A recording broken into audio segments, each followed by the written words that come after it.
Welcome to animated box cinematic. आज की film है फ्लाइट वर्ल्ड वॉर। इस फिल्म में एक जहाज समय पर यात्रा करके वर्ल्ड वॉर 2 के टाइम पर पहुंच जाता है।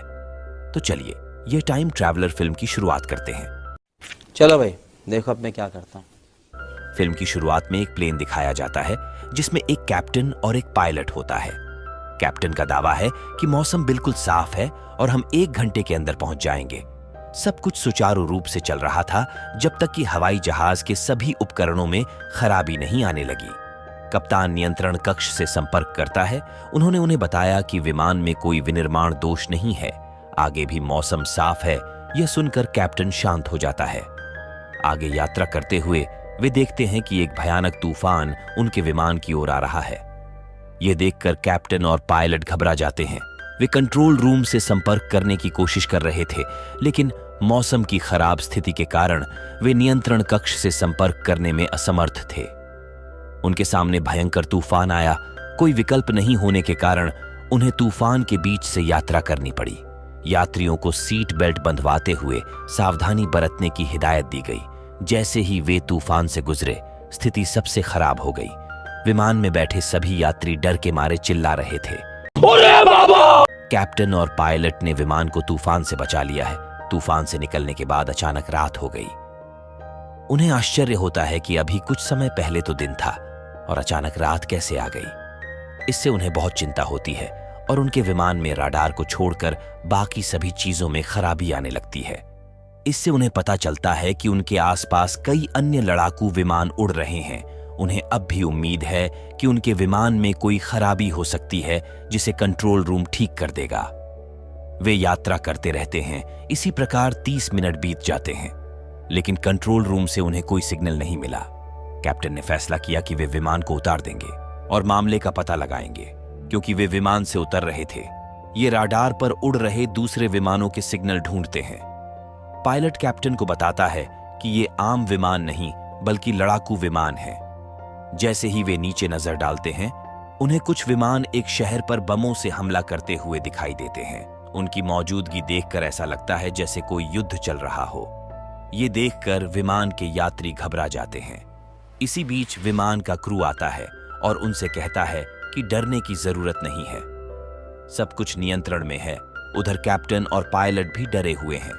उनके सामने जो कुछ भी चल रहा था उसे देखने के बाद 20 रुपए दोगे तो एक राज की बात बताऊं। इससे पहले कि वे कुछ समझ पाते, कुछ लड़ाकू विमान उन्हें देख लेते हैं।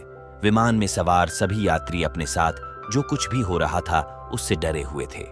वे विमान के कर्मचारियों से उन्हें सब कुछ सच सच बताने के लिए कहते हैं। वे सभी यात्रियों को चेतावनी जारी करते हुए फिलहाल शांत रहने का आग्रह करते हैं। तो रुको जरा, सब्र करो, क्योंकि विमान का स्टाफ भी इस सब कुछ होने से अनजान था। कैप्टन और पायलट दोनों चिंतित थे और कैप्टन ने विमान को उतारने का सुझाव दिया, लेकिन कुछ देर पहले जो कुछ भी उसने देखा उससे पायलट डर गया। कैप्टन उससे कहता है, यह समझने की कोशिश करो कि हमारे विमान का ईंधन खत्म होने वाला है।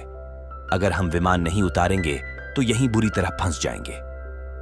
बाद में हम विमान में 2 यात्रियों को देखते हैं जो इतिहासकार थे कि वे अतीत के बारे में सब कुछ जानते हैं। इन्हें अतीत पुराने समय का गहरा ज्ञान होता है। जैसे ही वे नीचे देखते हैं और अपनी किताबें खोलते हैं, उन्हें पता चलता है कि उनके आसपास क्या हो रहा है। वे कैप्टन और पायलट के पास जाकर उन्हें सूचित करते हैं। हालांकि कोई भी उन्हें पायलट और कैप्टन तक पहुंचने की इजाजत नहीं दे रहा था। वे वहीं खड़े होकर जानकारी देते हैं कि जो विमान उन्होंने बाहर देखे हैं, 1945 के बाद उन्होंने उत्पादन बंद कर दिया और दुश्मन ने उन्हें नष्ट कर दिया। यह सुनकर कैप्टन भड़क जाता है और उनसे कहता है, कुछ भी। वह उन्हें वहां से जाने के लिए कहता है और वह उनकी पूरी बात नहीं सुनता है। वे दोनों उसे बताते हैं कि हम समय यात्रा द्वारा अतीत में यात्रा कर चुके हैं। ये 1940 का समय है, द्वितीय विश्व युद्ध, और कैप्टन उनकी बातें सुनता है। कैप्टन उनसे कहता है कि मैं तुम्हें कुछ समय दूंगा और तुम अपनी कहानी सुना सकते हो। उनकी बात सुनकर कैप्टन भी असमंजस में पड़ गए। वह उन्हें अपनी सीट पर जाकर बैठने के लिए कहता है। उसने उन्हें इस बारे में अन्य यात्रियों को बताने से मना किया। बाद में वे विमान से आगे की यात्रा करते हैं और इसी बीच उनका संपर्क एक सेना अधिकारी से होता है। वह अपने नियंत्रण कक्ष में था और उनसे अपने बारे में बताने को कहा। वे उससे कहते हैं कि हमें मदद की जरूरत है, लेकिन सेना अधिकारी उन पर अपने दुश्मन होने का संदेह करता है। उनकी बातें सुनकर अधिकारी भी चिंतित हो गए। बाद में कैप्टन आज की तारीख के बारे में पूछता है। वह उसे बताता है कि आज 17 जून 1940 है। यह सुनकर कैप्टन चिंतित हो जाते हैं, क्योंकि वे 2015 में रह रहे थे। पढ़ाई लिखाई में ध्यान लगाओ। वह 2 इतिहासकार यात्रियों के कथन को याद कर रहे थे। उन्होंने उसे सब कुछ बता दिया है और वह बाद में उन दोनों को बुलाता है। इसलिए वे जिस सैन्य अधिकारी से संपर्क कर चुके हैं उससे बात कर सकते हैं। वे अपनी इतिहास की किताबें जांचते हैं और सेना अधिकारी को बताते हैं कि एक विशाल जहाज डूबने वाला है। सेना अधिकारी को चिंता हुई कि इतना विशालकाय जहाज कैसे डूब सकता है। ये तो लेटेस्ट न्यूज़ है। वह अपने अन्य सैन्य अधिकारियों के पास जाता है और उन्हें इस बात की जानकारी देता है। उधर अतीत के बारे में जानने वाले 2 यात्री पायलटों से कहते हैं, अंतरिक्ष में एक समस्या के कारण हम समय यात्रा करके 1940 में पहुंचे। ये सब बस थोड़ी देर के लिए है, क्योंकि हम यहाँ के नहीं हैं। जल्द ही हम अपने समय पर पहुंच जाएंगे, लेकिन हमें अभी उस समय का इंतजार करना होगा और हमें यहाँ छिड़े युद्ध से अपनी रक्षा करनी चाहिए। इसी बीच एक आदमी यह सुनता है और सभी को बताता है कि हम द्वितीय विश्व युद्ध के समय में यात्रा कर चुके हैं और हमारी जान खतरे में है, लेकिन कोई उसकी बात पर विश्वास नहीं कर रहा था। कुछ ही लोगों ने उस पर विश्वास किया और इसी बीच 2 सिपाही वहां पहुंचते हैं। वे इस विमान में यात्रा कर रहे थे और उन्होंने सभी को अपनी सीटों पर आराम से बैठने के लिए कहा, क्योंकि वे नहीं चाहते कि मुसीबत के समय कोई मूर्खतापूर्ण व्यवहार करे। फिर कंट्रोल रूम से सेना अधिकारी उनसे संपर्क करते हैं। वह उनसे कहते हैं कि जो भी जानकारी है, आपने हमें विमान के बारे में जो जानकारी दी है वो बिल्कुल सही है। आपकी वजह से कई लोगों की जान बची है और अब वे उनकी मदद के लिए तैयार थे। सेना अधिकारी उनकी सही लोकेशन के बारे में पूछताछ कर रहे थे, लेकिन उन्हें अपनी लोकेशन के बारे में पता नहीं होता। इस वजह से वो अपने प्लेन की लाइट्स ऑन एन कर लेते हैं ताकि सैनिक उन्हें देख सकें, लेकिन होता इसका उल्टा है। साले को बम से उड़ा दूंगा, एक बार हाथ में आ जाए तो। कुछ लड़ाकू विमान उन्हें देखते हैं और उन पर अपनी बंदूकें दागना शुरू कर देते हैं। कैप्टन के पास एक आइडिया है। उनका मानना है कि ये लड़ाकू विमान काफी प्राचीन है, उनकी तकनीक काफी पुरानी हो सकती है, इसलिए अपने विमान को बचाने के लिए वह अपने विमान को लैंड कराते हैं। लेकिन लड़ाकू विमान उसका पीछा कर रहे थे और इसी बीच वह अपना विमान उतार देता है। जो लड़ाकू विमान उसका पीछा कर रहे थे वे अचानक उड़ान नहीं भर सके और उतरने के बाद नष्ट हो गए। अब उनके विमान का ईंधन खत्म हो रहा था और इसी बीच 2 लड़ाकू विमान उनके पास आते हैं। वे अपने विमान पर मिसाइल से हमला करते हैं। उनके विमान की खिड़की उड़ा दी जाती है।